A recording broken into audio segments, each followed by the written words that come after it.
Magandang araw mga kaibigan. Hindi ko naman talaga ginagawa ito kaso naiinggit ako doon sa mga gumagawa nito sa internet.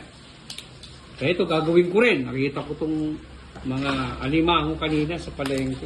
Kaya bumili ako. Nakuha rin kung paano magmukbang ng ganitong pagkain. Oh!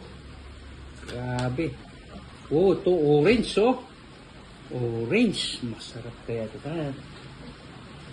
Ginawa na ko ng sausawan. Tikman nga natin. Kialigi. Wow. Mainit.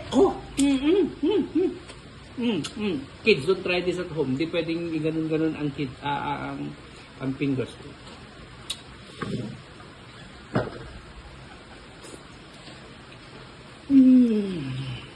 Sarap naman nito. Ang sarap. Maganda siguro kung haluan natin ng wine, Wine. Straight from Bawang. Binili ko rin to kasi wala kaming wine cooler, cork cooler ng wine. Ayan. Paano ba to? Dali. Sarap nga.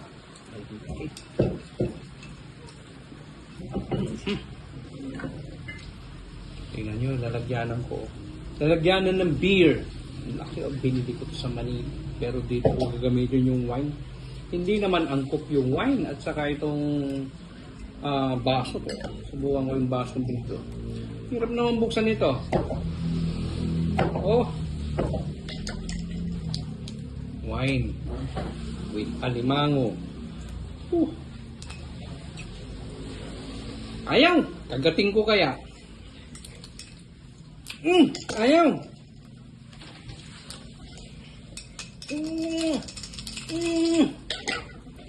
Nabibitin ako.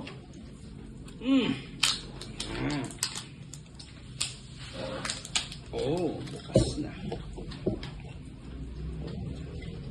Wala namang cork. Di ba rin? Kala ko may cork Sabi nila, ang wine daw, mas masarap yung, mas maganda yung wine kapag cork ang nakalagay, hindi yung ganito na parang pansin. So, sabayan ko nga.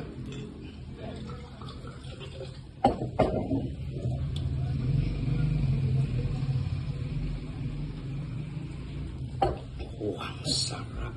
Ano, orange, sarap.